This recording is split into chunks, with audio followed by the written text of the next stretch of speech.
নমস্কার, বাংলা বাজারে সবাইকে স্বাগত। আমি অনিকেত চট্টোপাধ্যায়। শুরু করছি আমাদের অনুষ্ঠান মতামত। শুরুতেই রোজকার মতন বলবো, বাংলা বাজার সাবস্ক্রাইব করুন, লাইক করুন, কমেন্ট করুন, শেয়ার করুন, আর যদি পারেন লোকজনদের বলুন এ ধরনের অনুষ্ঠান দেখতে। আর যদি পারেন, যদি সম্ভব হয়, তাহলে সামান্য পয়সার বিনিময়ে আমাদের সদস্যপদ নিলে আমাদের খানিকটা সুবিধা হয়। কিন্তু সদস্যপদ নেওয়ার সঙ্গে অনুষ্ঠান দেখার কোনো সম্পর্ক নেই। যারা সদস্য নয় তারাও একইভাবে অনুষ্ঠান দেখতে পাবেন। আজকে জিরো আওয়ার নেই, আজকে শনিবার রোববার, এই দুদিন আমরা জিরো আওয়ার করছি না। আর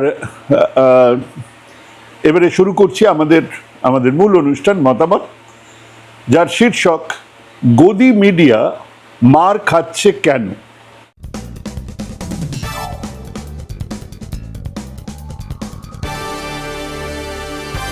দুনিয়ার দেশে দেশে যারা যেখানে ক্ষমতায় আছে তারা সেখানেই সংবাদ মাধ্যমের মুখ বন্ধ করার চেষ্টা করে।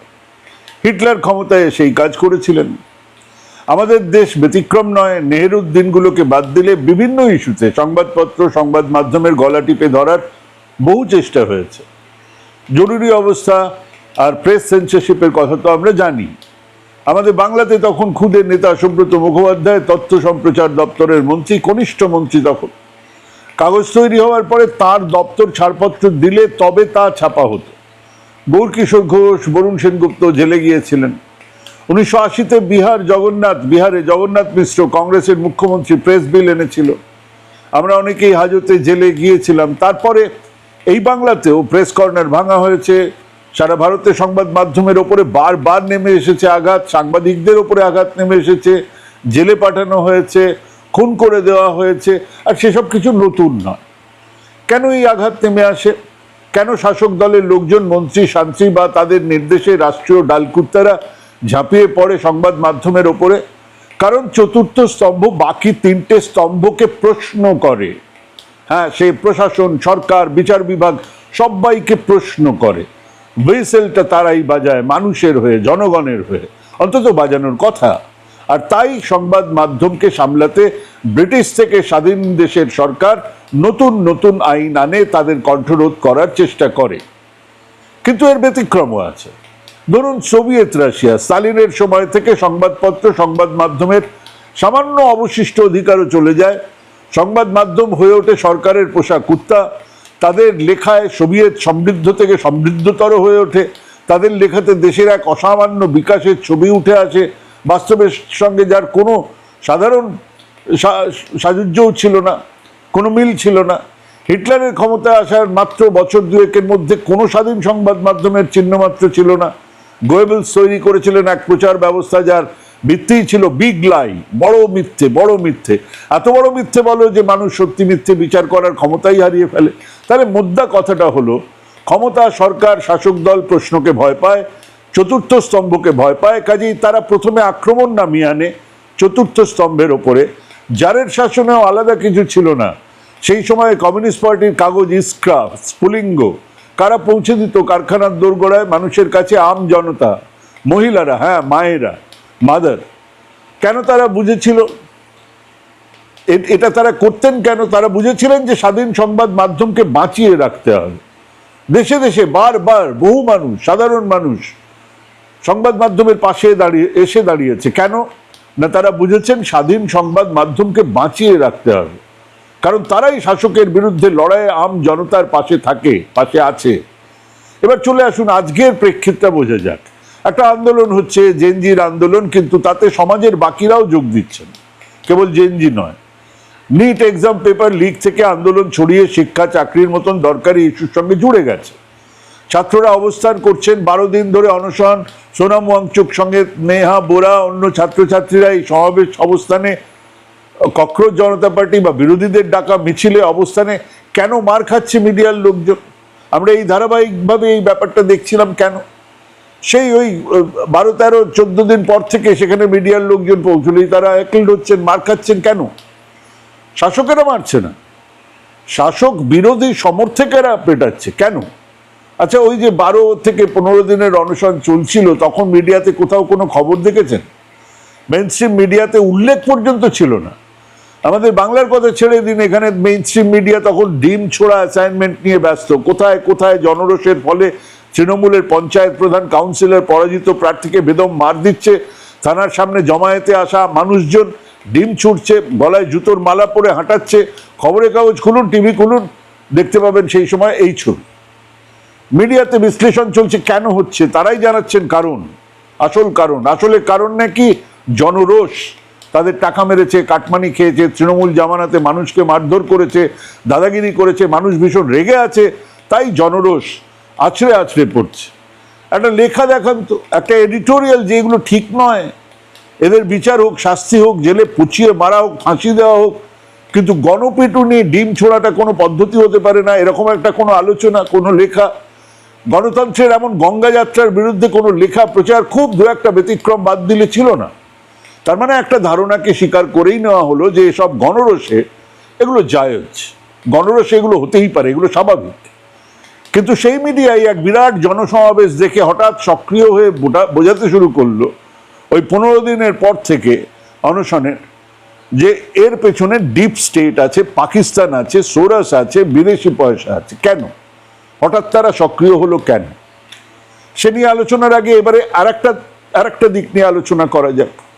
সোভিয়েতের পতনের সময় যাদের মনে আছে তারা জানেন, মস্কোতে রাস্তায় মানুষের ভিড়, ট্যাঙ্কের ওপরের দখল নিয়েছে আম জনতা, কেজিবির দপ্তরে মানুষ ঢুকে পড়ে ভাঙচুর চলছে, পুলিশ নির্বিকার হয়ে দাঁড়িয়ে আছে। আর সেদিনেই জ্বলেছিল মস্কোর প্রাবদা দপ্তর, কমিউনিস্ট পার্টির মুখপত্র প্রাবদার দপ্তর।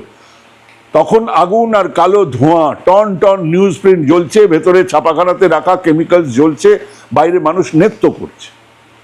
প্রাবদা সারা রাশিয়া জুড়ে যে পত্রিকা, যে তারা সবচেয়ে বড়, সেটা চলছে, মানুষ নৃত্য করছে। একই ঘটনা ঘটেছিল পোল্যান্ডে, সিনটিয়া, তারও ইংরেজি অনুবাদ হচ্ছে দ্য স্পার্ক, বাংলায় স্ফুলিঙ্গ। কমিউনিস্ট পার্টির মুখপাত্রের দপ্তর, চেইসেস্কুর প্রাসাদ দখল করছে আম জনতা, আর দেশের সবচেয়ে বড় সংবাদ মাধ্যমের দপ্তর জ্বলছে। হ্যাঁ, হয় শাসক চতুর্থ স্তম্ভের বিরুদ্ধে দাঁড়ায়, তাদের জেলে পাঠায়, তাদের গুমখুন করে, আর না হলে শাসকের পোষা সংবাদ মাধ্যমকে জনরোষের সামনে পড়তে হয়। আমাদের দেশে কিন্তু এই দুটোর কোনোটাই হয়নি। এখানে স্বাধীন সংবাদ মাধ্যমের ওপরে, স্বাধীন সংবাদ কণ্ঠের ওপরে সরকারের জুলুম আক্রমণ ক্রমশ বেড়েছে, বাড়ছে। অন্যদিকে সংবাদ মাধ্যমকে কিনে নিয়ে উপঢৌকন দেওয়া হয়েছে শাসক দলের কাছে। তাদের আপাতত কাজ 24 ঘন্টা শাসকের গুণগান করা। একে একে সবকটা মেইন স্ট্রিম মিডিয়া এখন সরকারের পক্ষে, তারা বিরোধীদের প্রশ্ন করছে এখনো, তারা সরকারের হয়ে নানান ডিসকোর্স নামাচ্ছে, ন্যারেটিভ সেট করছে, এবং এই দুয়ের ফলে আজ সারা বিশ্বে আমাদের দেশের সংবাদ মাধ্যমের স্বাধীনতার ইন্ডেক্স ক্রমশ নামছে। হয় গাজর নয়তো বেত, হয় জেলে যাও নইলে ক্ষীর খাও। এই পলিসির ফলে মেইন স্ট্রিম মিডিয়ার বিশ্বাসযোগ্যতা কমছে। মাত্র কদিন আগের খবর, নিউজ 18-এর লাভের পরিমাণ 80%-এর মতন কমেছে। কেন কমেছে? মানুষ মেইন স্ট্রিম মিডিয়ার খবর দেখছেন না, বিশ্বাস করছেন না। কিছু স্বাধীন নিউজ পোর্টাল, ইউটিউব চ্যানেলের খবর দেখছে, তাদের এডিটোরিয়ালগুলো শুনছে। দুটো কারণে এটা ঘটছে। এক তো মেইন স্ট্রিম মিডিয়া শাসকের হয়ে এক নির্লজ্জ দালালি মানুষ পছন্দ করছে না, আর মানুষ এখন ক্রমশ মোবাইল নির্ভর হয়ে পড়ছে। তারা ক্রমশ খুব স্ট্রং বাইনারির মধ্যে আটকে যাচ্ছে, হয় তুমি সরকারের সমর্থক নয় বিরোধী।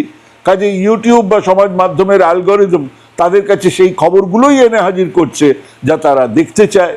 সেখানে মেইন স্ট্রিম মিডিয়ার কোনো জায়গাই নেই। আগে সংবাদপত্র চলতো তার সম্পাদক মণ্ডলীর সিদ্ধান্ত অনুযায়ী।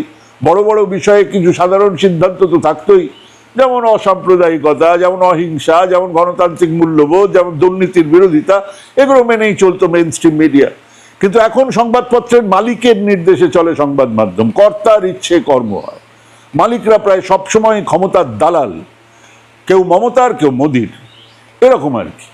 কাজে যে যেখানে আছে সে সেখানে ক্ষমতার কোলে চড়ে দুলছে তো দুলছে তো দুলছে, দুলতেই হবে, না হলে চাকরি যাবে। অতএব খবর নয়, 24 ঘন্টাই চলছে এক প্রচার, নগ্ন প্রচার। ধরুন একজন অত্যন্ত সিনিয়র সংবাদকর্মী, অত্যন্ত সিনিয়র, আজকের দিন এই রাজ্যের এক সিনিয়র মন্ত্রীকে প্রশ্ন করছেন এই কদিন আগেই। প্রশ্নটা হলো, কোট আনকোট, একটা দেশকে ভাগ করার যে চেষ্টা গত 3 দিন ধরে দিল্লিতে চলছে, এখনো পর্যন্ত প্রধানমন্ত্রী যথেষ্ট সংযমের পরিচয় দিয়েছেন, আমরা প্রত্যেকে দেখছি পাকিস্তান বা ইন্দোনেশিয়াতে যেভাবে ছাত্র আন্দোলন দমন করা হয়েছে, রাস্তায় লাশ বিছানো ছিল, সেখানে এখনো পর্যন্ত কোনো কড়া পদক্ষেপ না নেওয়ায় ক্রমশ কিন্তু পেয়ে বসছে সবাই। আরে প্রশ্নটা কোথায়?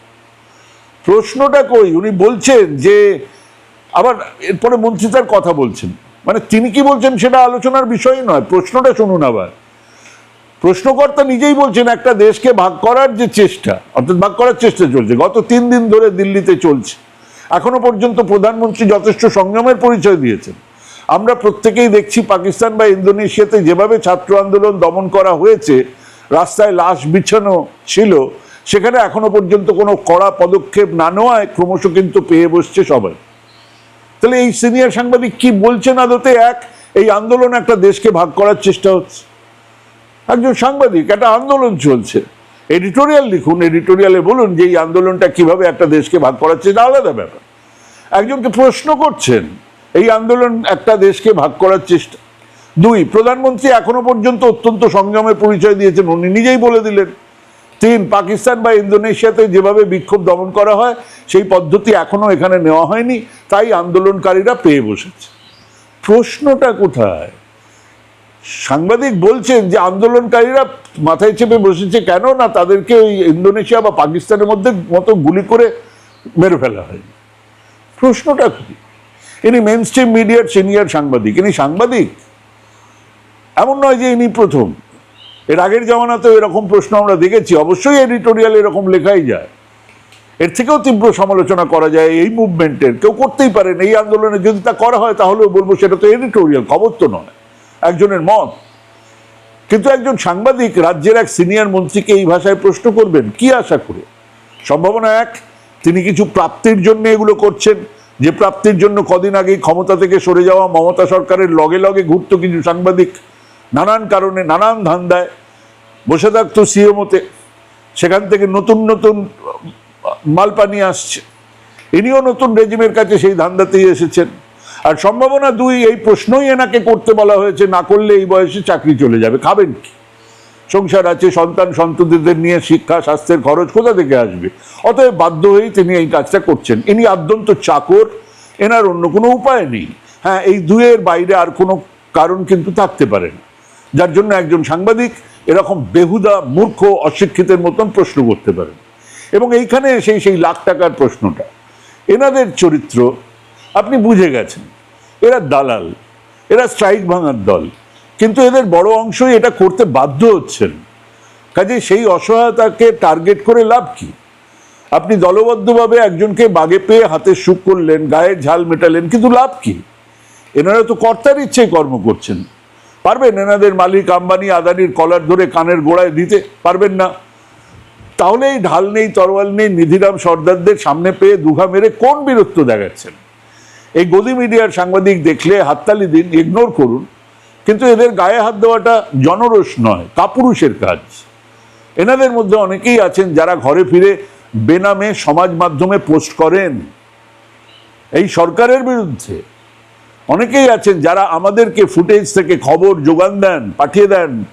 অনেকের দা আমি করতে পারছি না, দেখুন আপনি যদি করতে পারেন। হ্যাঁ, নিজেদের অক্ষমতার দায় এমনিতেই ওনাদের ক্লান্ত করে। ওরা সাংবাদিক, চতুর্থ স্তম্ভের সৈনিক, অন্তত এইটুকু রক্ষা কবচ তো ওনাদের থাকা দরকার। আর এমনিতেই মেইন স্ট্রিম মিডিয়ার আয়ু বড়জোর বছর 2-2.5, মুছে যাবে। সে রেজিম চেঞ্জ হোক আর না হোক, টাইপরাইটারের মতন পড়ে থাকবে মিউজিয়ামে, বুম লোগো রাখা থাকবে।